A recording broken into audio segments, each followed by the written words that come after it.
Hi everyone, my name is Mita and welcome to the channel Propaganda Talks. Here we talk about Russian propaganda, its origins and nature. And today we're going to talk about something that is very much related to the nature of the propaganda. That is, we're going to look at one of the definitions of fascism and see whether Russia fits in it or not. By the way, if you want to make those videos go more often, please subscribe to me on Patreon or here or put the like to this video. I will appreciate any of that.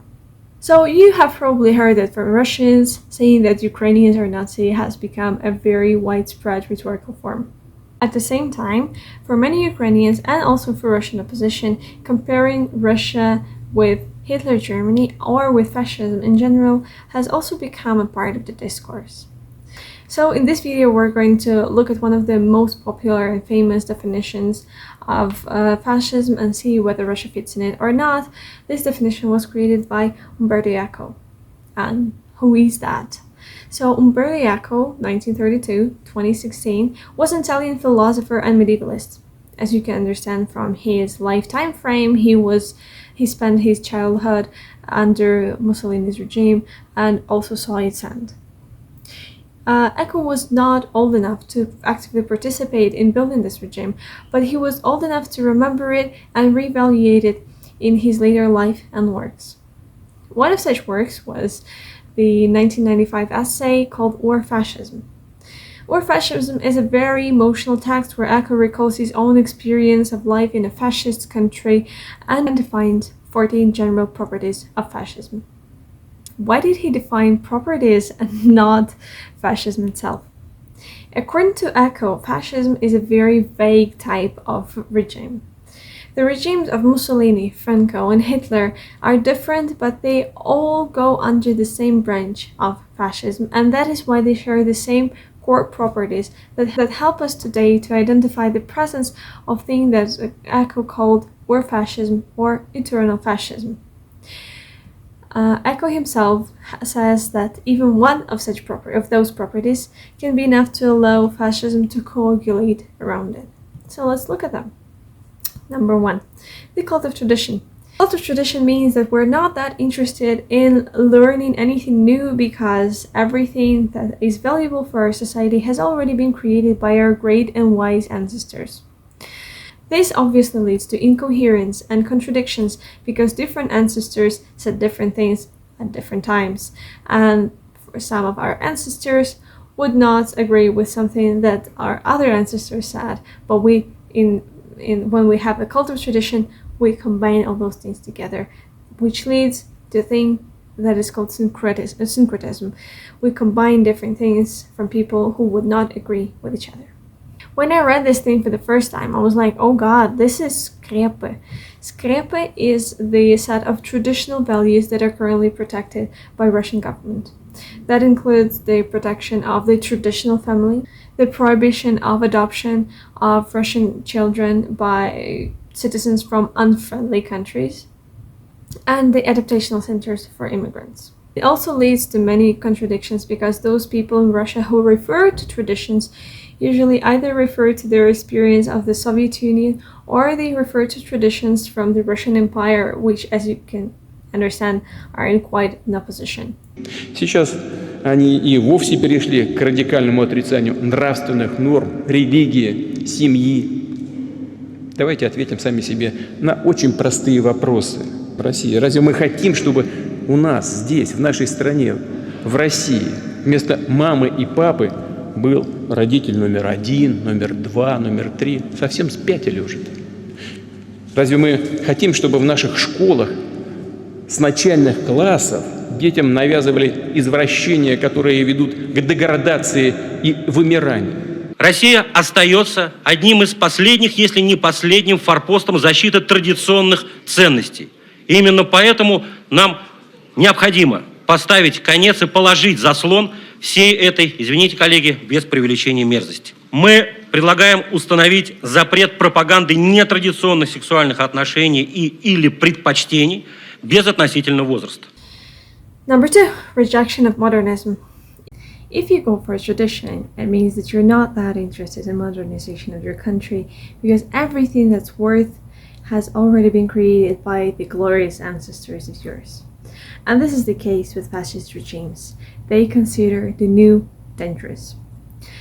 At the same time, it doesn't mean that fascist regimes didn't like the modernization of the technical part, especially the military, just like Nazi Germany was very proud of its technical achievements, and just like Russia of today is very proud of its IT specialists and the new weapons, which we, by the way, can see in the army. But still, Putin's Russia doesn't approve of modernity as a whole, as a concept. In his recent speeches, Putin only refers to the past and never speaks about the future of the country. And it looks like his biggest desire is to bring back the glory and the power of the Soviet Union instead of creating a new glory and power of the new country. And the other thing he wants to do is to avoid the direction where the collective West is heading with its so-called gender rights. Человеческой пуще, не спрашивая волю рядовых граждан, представители партийных тогдашних элит приняли решение о развале СССР. И люди в одночасье оказались оторванными от своей родины. Это по-живому разорвало, расчленило нашу народную общность, обернулось национальной катастрофой. Как когда-то после революции кулуарно нарезали границы союзных республик, так и последние руководители Советского Союза, вопреки прямому волеизъявлению большинства людей на референдуме 1991 года, развалили нашу великую страну. Поставили народа просто перед фактом. Допускаю, что они даже до конца не понимали, чего делают, и к каким последствиям это неизбежно в конце концов приведет. Number 3. The cult of actions for action's sake. Those who try to think about the reasons of why and for what they are doing some certain actions are thought to be dangerous in fascist regimes because people need to listen to what they're told and act really fast. In Russia, it has got some very weird and very distinct forms. For years, Putin's regime was teaching people not to interfere with politics and live their normal lives while he and his friends and colleagues decide everything for regular people. And this has been because the regime has been the authoritarian rather than totalitarian. And many people believed for last years in doing what they should, never asking why they should do it. In Russia, we actually have a way to resist this authoritarian way of thinking, the philosophy of making smaller scale actions. People say that they can't interfere with politics, but they can do something good for the society, like teaching children or doing charity. So in Russia, it has become more likely a call of non-actions for a non-action's sake. We don't deal with politics, and many people never participate in it, simply saying that dealing with any political thing is simply useless. After the beginning of the war, actions have started to be appreciated way more. Those who actively support or oppose the actions of the government are being praised by different parts of the society. Like this boy from the following video that was cherished by Russian propagandist media, but who has done nothing good for the army, nothing practical, rather made some things that are quite dangerous for him.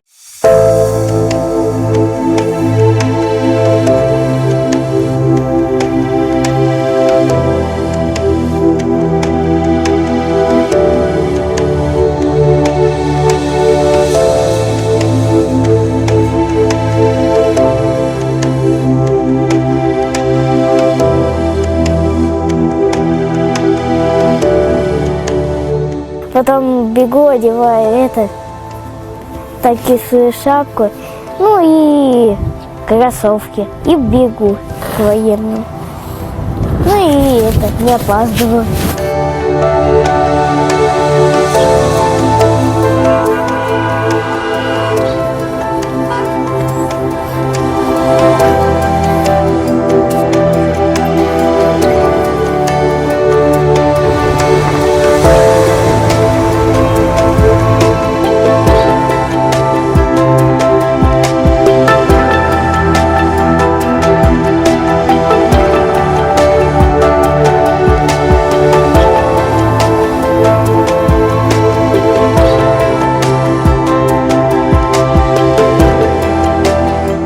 начало это продолжаться, точнее, происходить каждый день.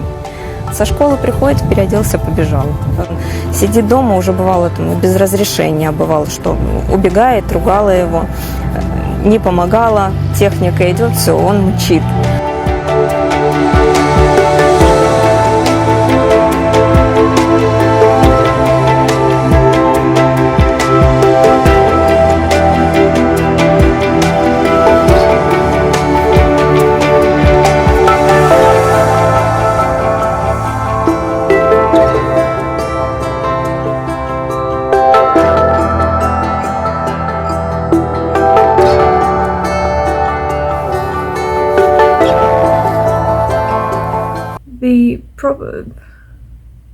The factory that releases chocolate, Alyonka, even released a special edition of this chocolate called Lyosha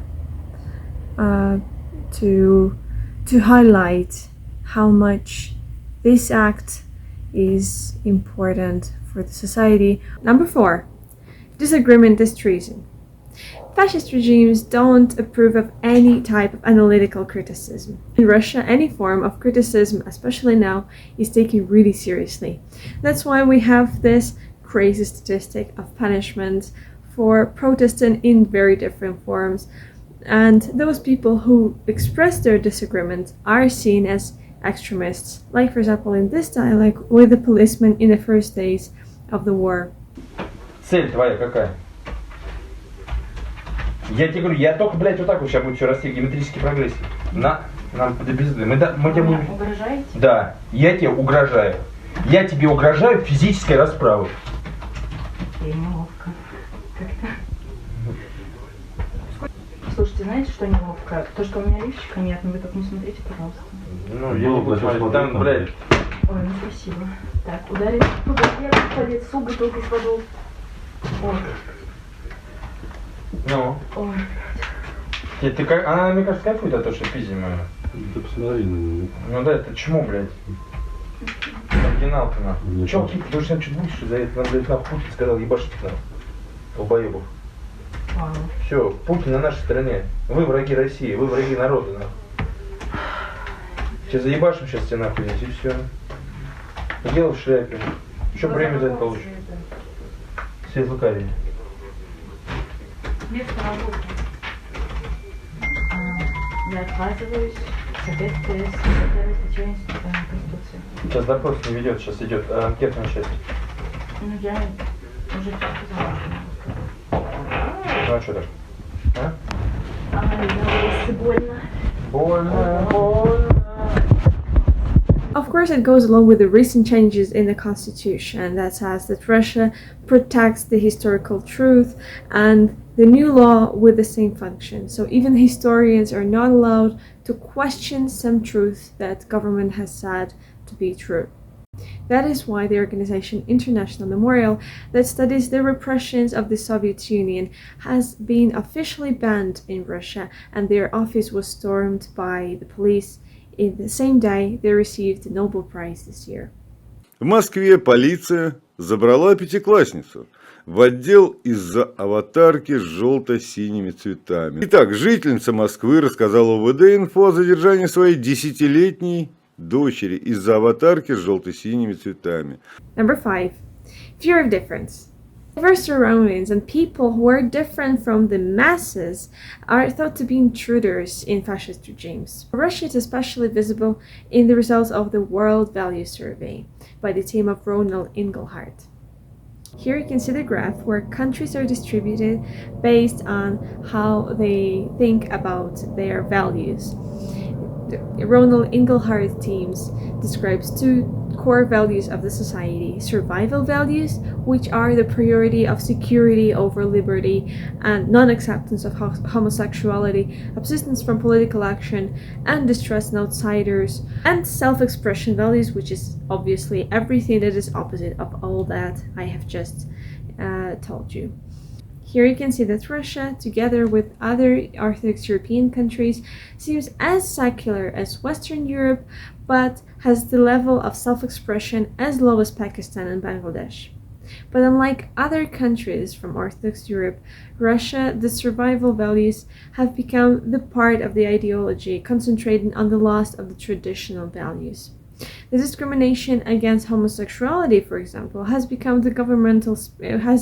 a part of the governmental speeches for years and has become the part of the laws also. For example, we have a law against propaganda of homosexuality for children, and currently it's being changed to become a law that prohibits propaganda of homosexuality for adults too in any form of production, including cinema and books. And now they want to also include child-free in this prohibition, because homosexuality, transgenders, and child-free are all seen as dangerous ideologies that are different from our country, so therefore it's a threat to the regime, the traditions, and the country itself. Я уже об этом много раз говорил, не знаю, стоит ли вдаваться в детали по поводу энергетической политики европейских стран, которые пренебрегли значимостью традиционных видов энергии и сделали ставку на нетрадиционные. Они большие специалисты в области нетрадиционных отношений. Вот и в области энергетики тоже решили сделать ставку на нетрадиционные виды энергии. Number 6. Appeal to the frustrated middle class. Putin's personal sadness and frustration over the humiliation from the loss in the Cold War and the poverty of the 90s has become a part of his speeches from at least 2007. In his recent article about the Second World War, he explains the German aggression by the same feeling. No wonder he has been talking about this in all his speeches since he proclaimed the special military operation. In Russia, we call this type of politics the politics of ressentiment, or resentment, which is basically the politics based on very strong feeling on resentment towards your outside enemy. Like for Russia, it has obviously become the collective West, or European Union, controlled by the United States. Many people, especially the elderly, who have lost many things after the fall of the Soviet Union, respond really positively to those emotions. We even have this super radical group of grannies called Putin's troops. Байден, уважаемым тебя назвать не хотим. Мы знаем, что ты замышляешь сейчас, в последнее время. Применить на территории Украины тактическое ядерное оружие. И опять же готовишь эту всю тему, чтобы сослать это все, отнести, что это сделала Россия. Так вот, мы тебя предупреждаем. Okay, so this is everything for today. The next 8 ones will be in the next video because I cut it for the sake of brevity. Hope to see you in the next video, or you can watch my previous ones while you're waiting. And if you want to support me, I am here are the ways to do that. See you.